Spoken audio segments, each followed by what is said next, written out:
Hello everyone and welcome once again to the Motorcycle Experience After Show. I'm Dave Hatch and joining me this week is my good friend and colleague from the industry, Mr. Nathan Naslund from Deeley Harley-Davidson, Canada. Good to be here, Dave. Thank you for joining us. Well, thanks for inviting us to your garage. For those of you who don't know who Nathan is, he's been a hardcore member of the motorcycling community here in Canada for well over 3 decades, but he's also worked in the industry, I think, since about, you said 1971, maybe you had your first job as a mechanic? Part-time sort of stuff, but yeah, I've sort of been full-time in the industry from, the mid to early 70s, and been riding since the late 60s. So I was a motorcycle enthusiast first that happened to find employment in the industry and have stayed in the industry, and I've loved it because, it's... motorcycling is my passion. I mean, you look around, it's not hard to tell that that's what I'm about. Yeah. And to be able to work in it too, and to have met so many interesting people from coast to coast, because I'm from Alberta originally, and that's when I started my motorcycling. It was interesting back when I started, you could get up to a 100cc motorcycle at age 14.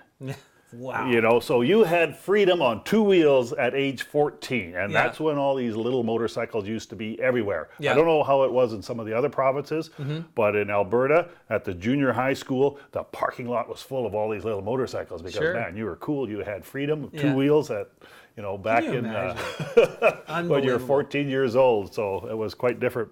Yeah, $400 you'd have a motorcycle and you could go anywhere. It was a lot then, but...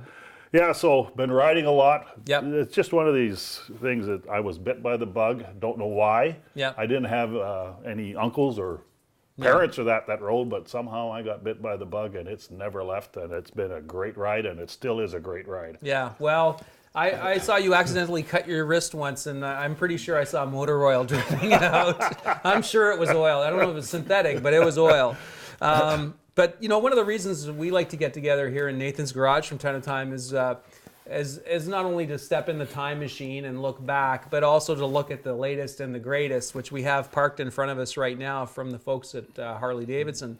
But in our last after show, we were talking about innovations over the last 3 decades in terms of technology, specifically relating to the motorcycles themselves. But we touched upon riding accessories and clothing, and you again.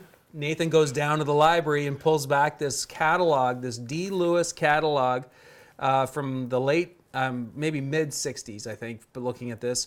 But it says here the largest range of motorcycle, scooter motor, and casual clothing in the world, right there, paper thin.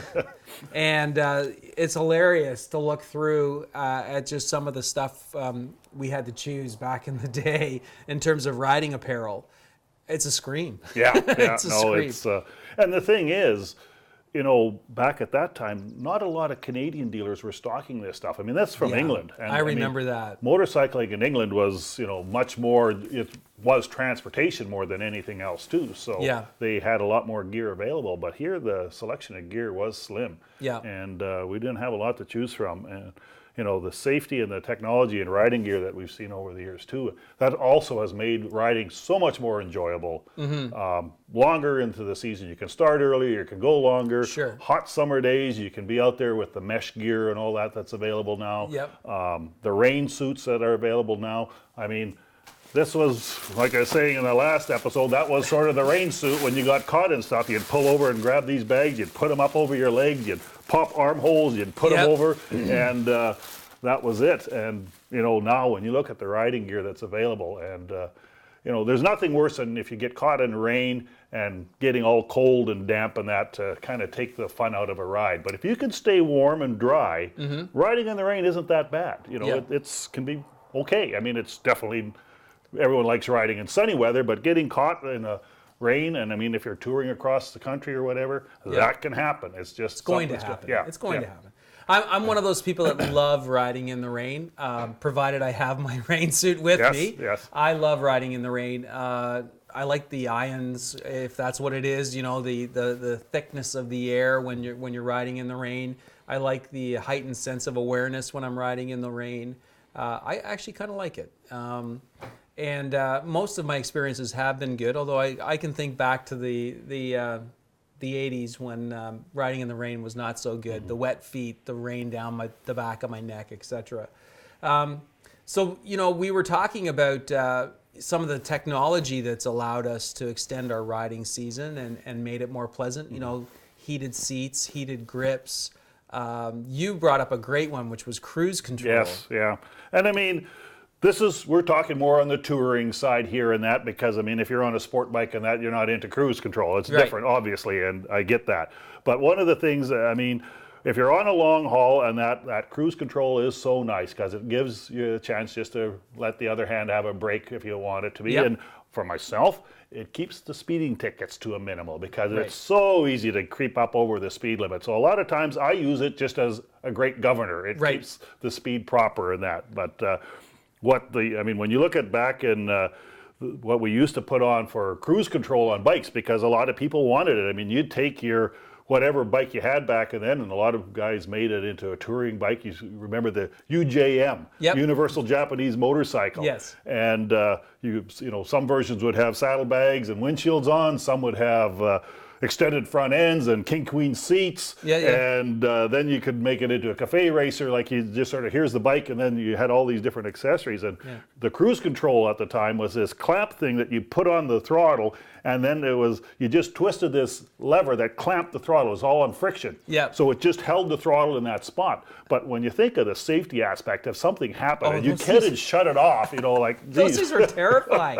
I couldn't believe that I'm going to actually do this. I'm going to lock the throttle in place. Yeah, those were scary. So, but those were the type of accessories because it was looking after need. People wanted to be able to, and back then too, you had a lot heavier throttle springs, because now with fuel injection, you don't have that same weight. I mean, your wrist did get sore. Yeah, you did. This here is fly-by-wire. There are no throttle cables. It's all electronic. I mean, that's some of the neat stuff that's happened. That you don't have those big heavy cables you're fighting against and everything. But a bank of carburetors. I remember the first time I used one of those cruise controls. I did not have it. Didn't give me a good feeling. But a lot of people had them on their bikes. I mean, just for that purpose, and it's just part of that thing to make the ride, if you're going on a long haul, a lot more enjoyable in that, so you're more comfortable. And that's where a lot of these innovations, be it the cruise control, the heated grips, because this has the thermostat here, you can crank it up or down for the warmth, and in the fall, and that's really nice. And if you get caught in some heavy weather, those type of features make you feel a lot better when you finally arrive at your destination. And same with the gear. I was going to show you some of the, when you're talking riding gear, I mean, I swear by this stuff. I mean, I've always had a hard time finding something that is really, really waterproof. And this FXRG gear from Harley-Davidson it's a heavy jacket. You feel the quality of this leather and the weight of it. It's got more pockets than you can imagine for cell phones on that. It's got a built-in kidney belt here.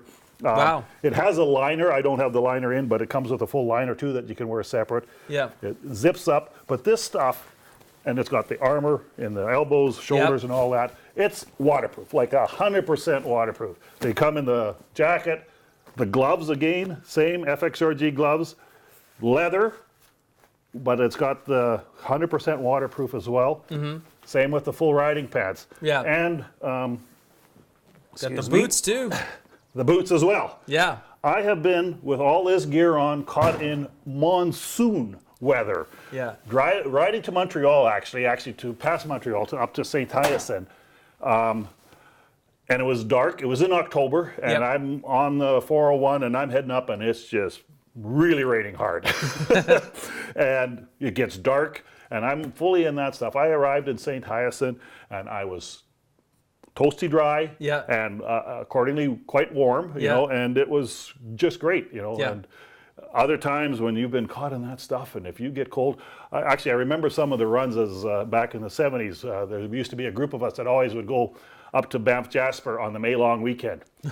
And honestly, I mean, that was before we knew what hypothermia was. And we were all experiencing every May long weekend, and getting caught in snowstorms and all that. And we didn't have riding gear to speak of, and just ski jackets and all that were not meant for motorcycling. But we'd be just freezing.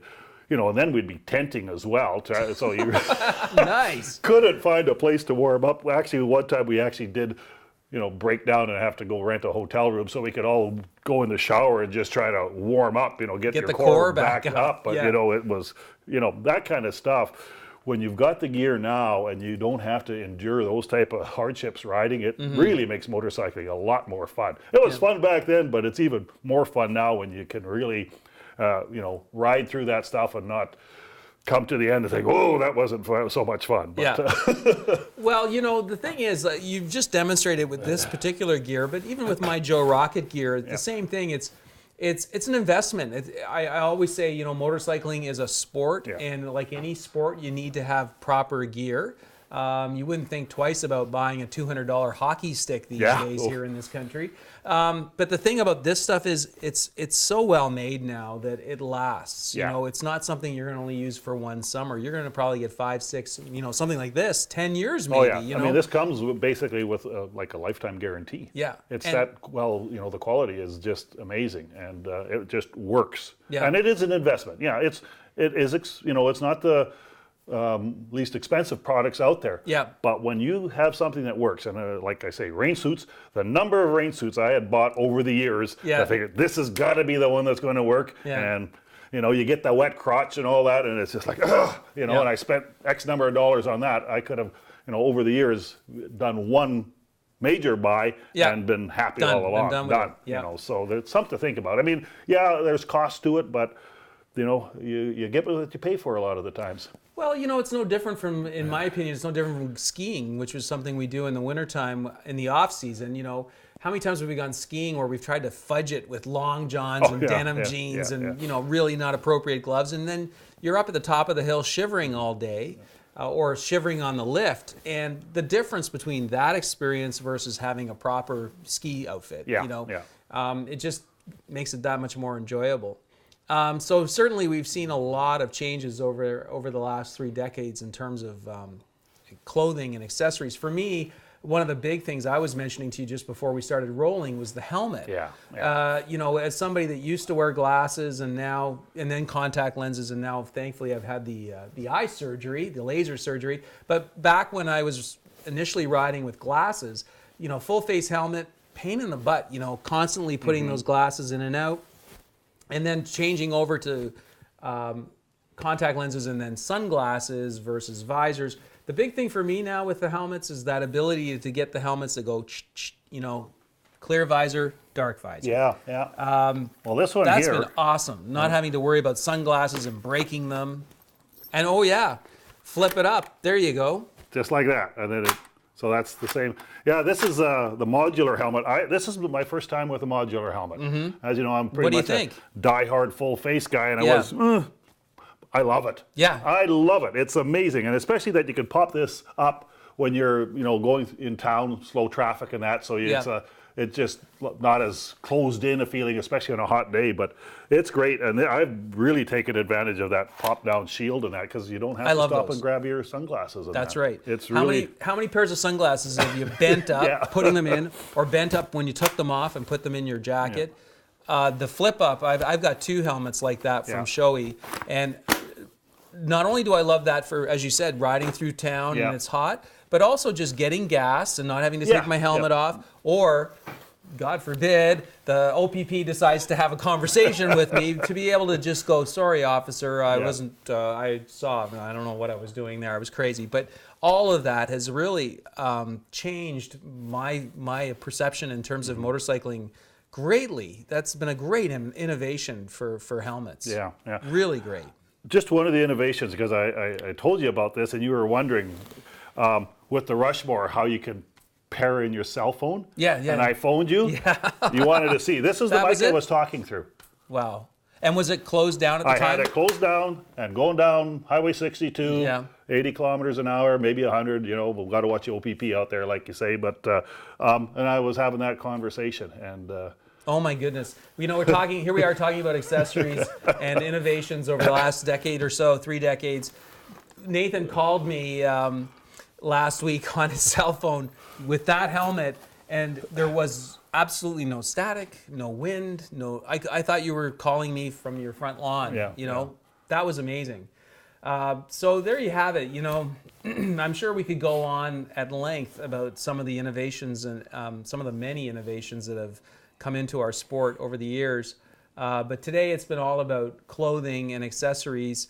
And, you know, I guess the takeaway from all this is invest a little bit of money, invest in the sport, make yourself just a little more comfortable, and you will just be smiling just that much more. Well, you know, for people getting into motorcycling now, it is so much, what's available for you to get is so much better than what it used to be back 30 years ago or so. You know, you've got all this great gear available to you. You've got these great helmets, all this technology that will make you enjoy motorcycling so much more right off the get-go that it's great for new riders getting into it. And for us seasoned guys, it's just making us ride longer and longer and longer into the fall and earlier in the spring. As long as the snow's gone, we can be out there. As long as the roads are somewhat clear and clean and the salts are gone, it can really extend the riding season. Yep, and therefore, just, you know, your investment just goes that much further, and your fun factor goes that much further. So, well, Nathan, thank you so much for joining me in your garage on this after show. This has been great, and we'll see you again on the next after show. Happy anniversary to the motorcycle experience. I'm Colton Fasciotti.